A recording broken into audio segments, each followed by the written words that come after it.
One of the more devastating hurricanes last year was Harvey. Harvey is tied with Katrina as the costliest tropical cyclone on record. It caused $125 billion in damage, primarily from catastrophic flooding in the Houston metro area. Harvey made landfall in Texas as a Category 4 hurricane on August 26th. It weakened and lingered over southeast Texas for 4 days, dumping as much as 60 inches of rain. Harvey was responsible for the deaths of 107 people, an estimated 300,000 structures, and 500,000 vehicles were damaged or destroyed in Texas alone.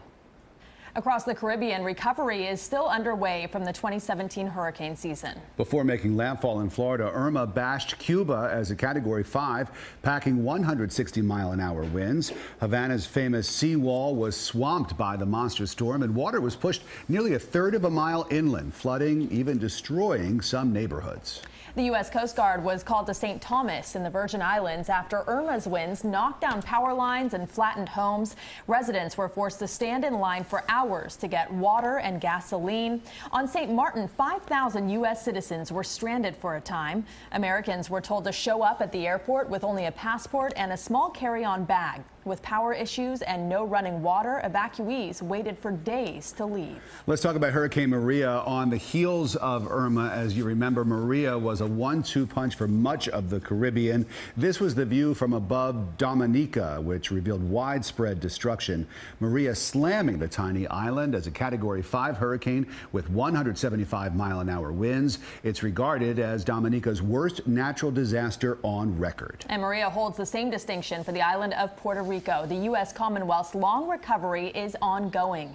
Many Puerto Ricans were forced to leave home for good, and many of them ended up here in Florida.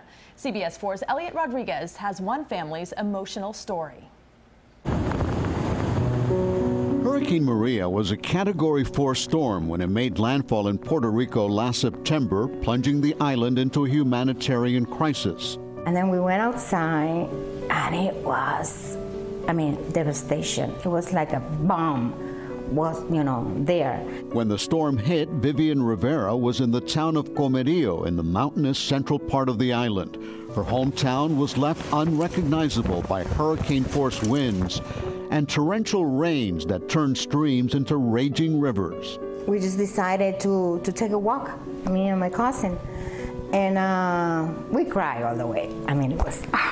Maria was the worst natural disaster ever to hit the U.S. territory. The storm knocked down 80% of the island's power transmission lines. Millions were left with no electricity, cell phone service, medicine, food, or water. We didn't have any water, we didn't have any electricity, so we didn't have a way to communicate with police, a family. There were no phones, no way to go in the car anywhere because the roads were blocked with, all the mudslide and the trees and electric poles.